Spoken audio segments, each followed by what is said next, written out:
this is the thing, Josh.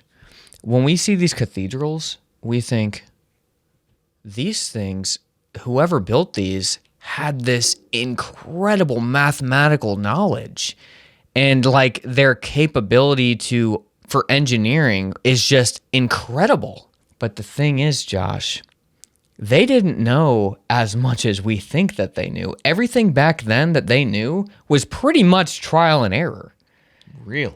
So like they were building these, you build a small church and it's like, okay, well that held up, that worked.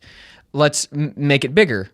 Okay, let's make it bigger. Oh, that one fell. Okay, well let's tweak this and make it bigger and do this and so they didn't necessarily know if there were plenty of things that they built that kind of fell. And at some point they just got really good at figuring out how to build this certain this certain style, and they just knew that it worked.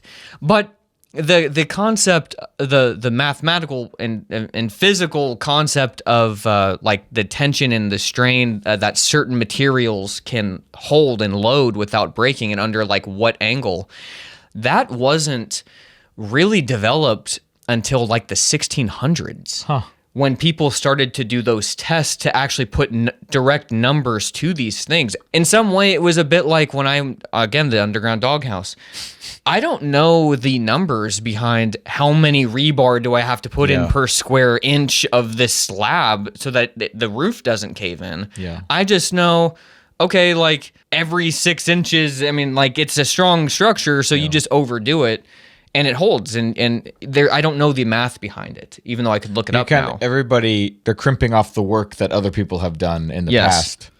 Yeah, I was just reading this in a book called Structures, or Why Things Don't Fall. And I think actually Elon Musk is one book that inspired him. It's weird because those buildings were so beautiful, and now we build structures that aren't really beautiful anymore, necessarily.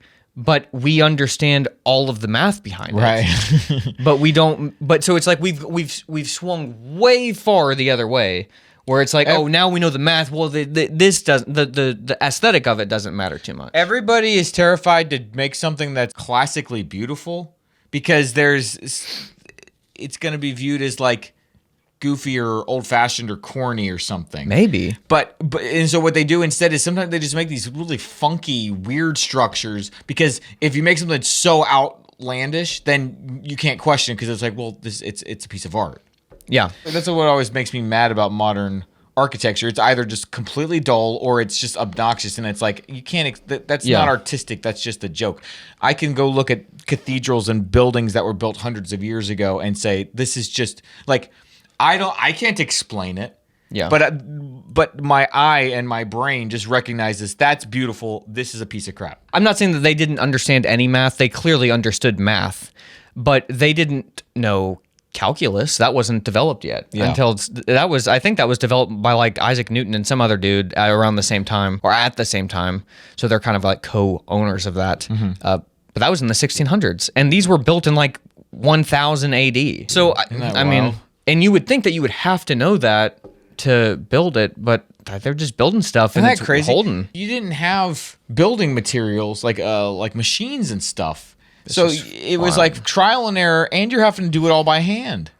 It's crazy. And they're so skilled that they're able to like carve statues and really like these arcs and structures, and it's just working. I don't want to make these people sound like they're just idiots and they're just fumbling into what they're doing. No, you're that's not what it sounds like you're saying at all. It's almost to me more impressive than what we do now. That's why I'm talking about like crimping off other people's work. It's like we're not geniuses.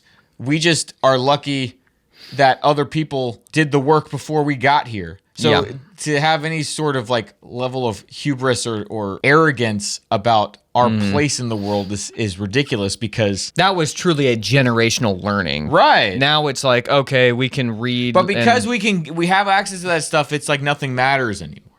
Yeah, we don't need them anymore. Well, we can access that if we need it, but because we have access to everything, we can just do whatever we want. Yeah. Maybe that's why maybe in the short term, but not in the long term.